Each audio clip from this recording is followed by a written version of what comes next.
Every time October rolls around, I try to pack as many horror movies as possible into a single month. Again and again, I find myself returning to slasher movies. The weird thing is, I don't actually like most of them. But I just keep coming back for more. It doesn't matter how many times I'm disappointed. I'll gladly plow through a dozen mediocre slashers just to strike gold once. A few slasher movies stand above the rest and become pop culture institutions. Those movies are too good for this channel. Instead, I'm going to talk about their sequels. Every slasher franchise has its share of awful sequels, many of which have been rightly rejected by fans and critics alike. But there were a few gems that got lost in the pile. Hope you're ready to get your hands dirty. We're heading to the dumps of slasher franchise history.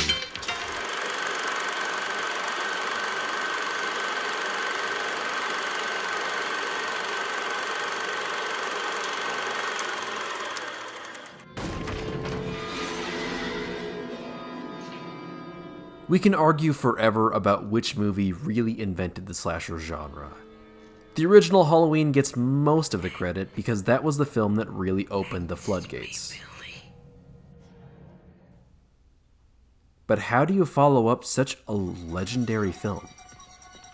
Simple. Do the same thing again, but more.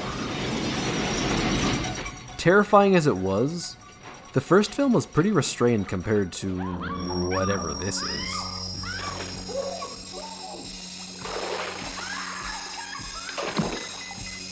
Halloween 2 was a hit, the producers wanted more sequels, and the fans were clearly on board. There was one minor hang-up, though. The Halloween franchise started as an idea from producers Irwin Yablans and Mustafa Akkad. However, many of the creative decisions were made by director John Carpenter and producer Deborah Hill, who co-wrote the original screenplay together. They returned to write Halloween 2, but handed off much of the actual production to their collaborators. Fresh off the success of Halloween 2, the producers approached Hill and Carpenter to develop another sequel.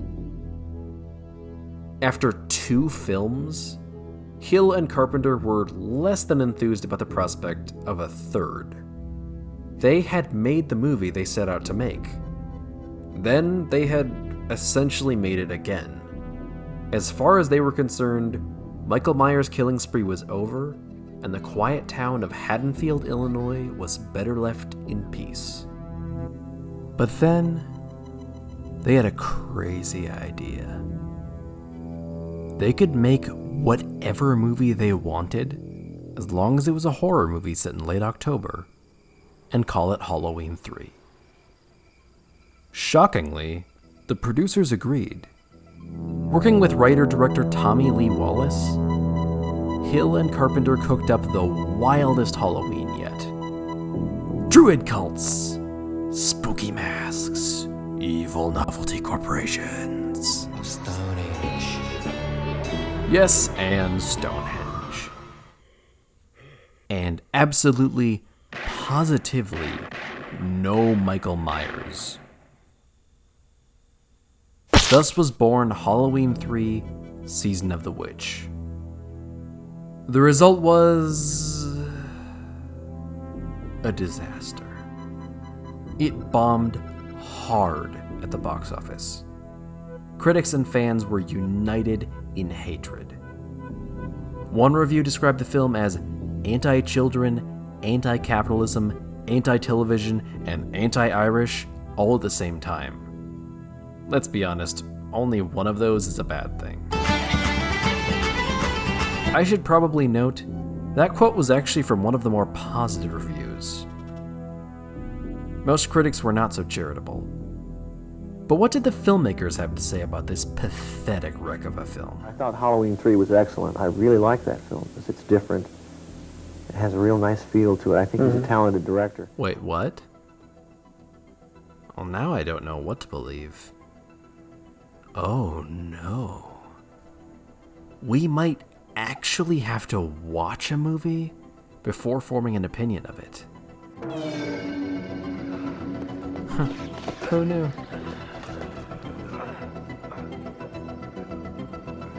Season of the Witch grabs you by the throat in the very first scene. The movie doesn't tell you who this guy is or why he's on the run, but I'm already invested. Also, watch this.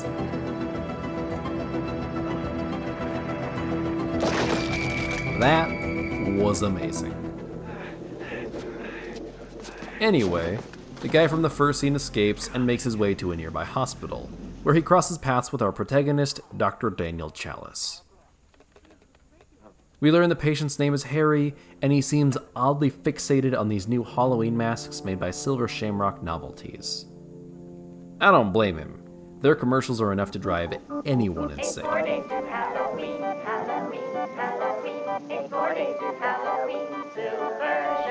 Harry's ravings suggest Silver Shamrock is up to something far more sinister than spooky masks. They're going to kill us. All of us. Unfortunately, his fears turn out to be well-founded. Fair warning, this next bit gets a little nasty.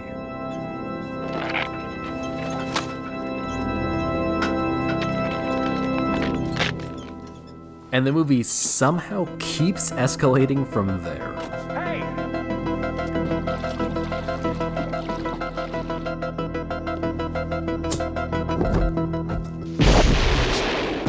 Any one of these moments would be enough to grab my attention, but the filmmakers have really pulled out all the stops here.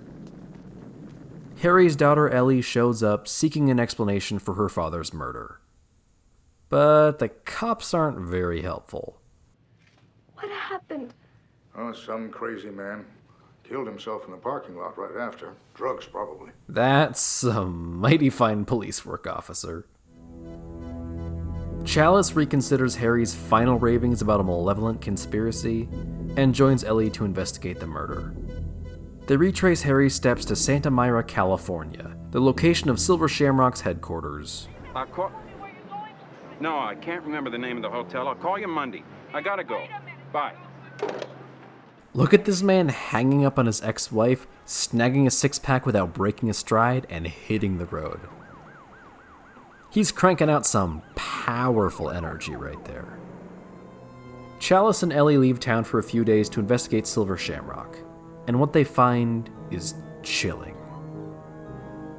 The company is owned by Connell Cochran, the richest man in Santa Myra. His charming, benevolent facade barely conceals something much darker. As the story unfolds, we discover he's basically Jeff Bezos crossed with a Lucky Charms leprechaun. Aside from the standard rich guy greed and cruelty, Cochran is also intent on reviving the festival Samhain, the Celtic precursor to Halloween. And they even pronounced it right this time. Samhain. The festival of Samhain. To him, this means it's time for some old-school human sacrifice, with the added convenience of modern technology. If you want to know how Stonehenge and the Druids fit into Cochran's plans, you'll have to watch it yourself. Remember that critics claim that Halloween 3 is anti-capitalist? That's not a wild accusation so much as a direct rating of the film. Cochran has made a fortune for himself, but his operation brings nothing of value to his community and is actively harmful to his customers. Let me tell you something, mister. He brought in every damn one of them factory people from the outside. You think he'd hire me, local boy? No way. Turn me down flat. Rather than employ people from Santa Myra, he invented these creepy automatons to do his bidding.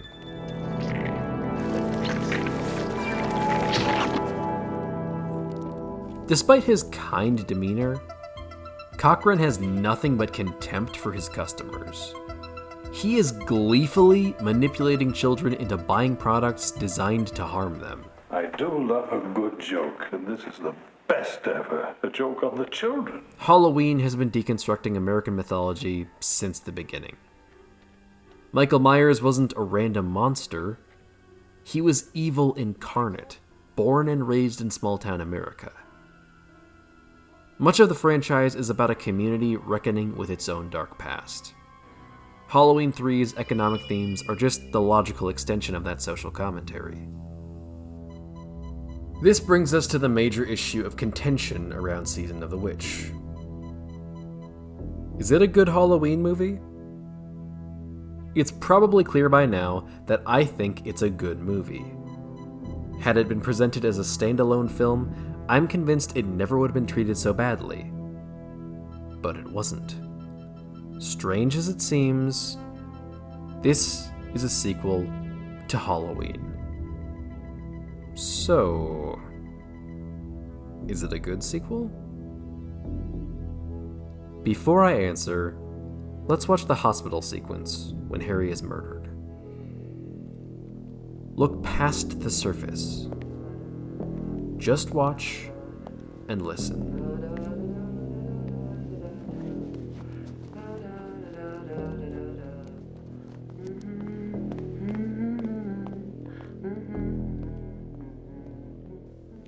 An emotionless killer stalking the corridors.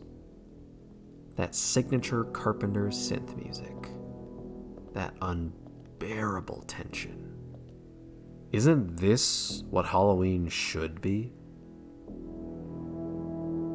Season of the Witch captures the essence of the first film better than most of the more direct sequels did. Would you rather have this?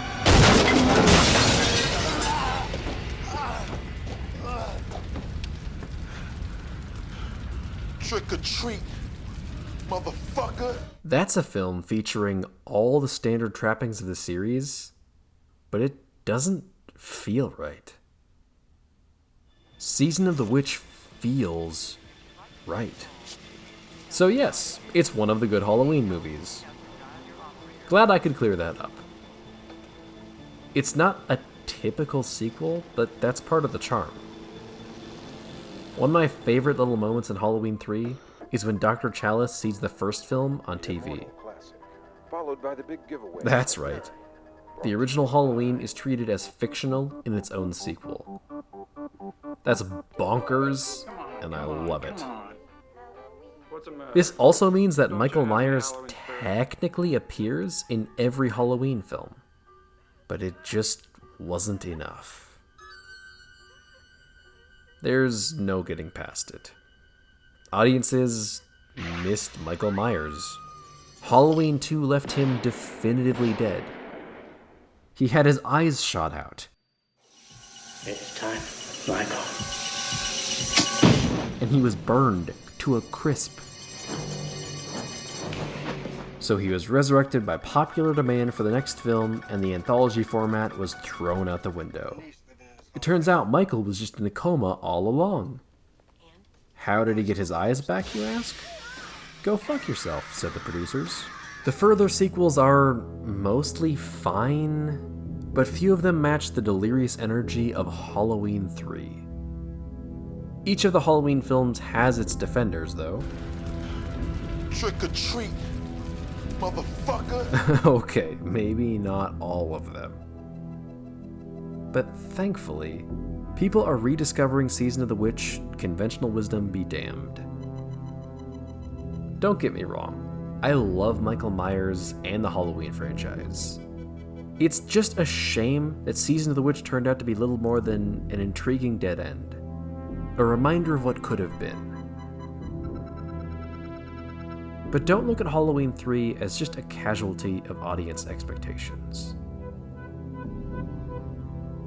Be thankful such a twisted little gem ever slipped through the cracks in the first place. Happy Halloween.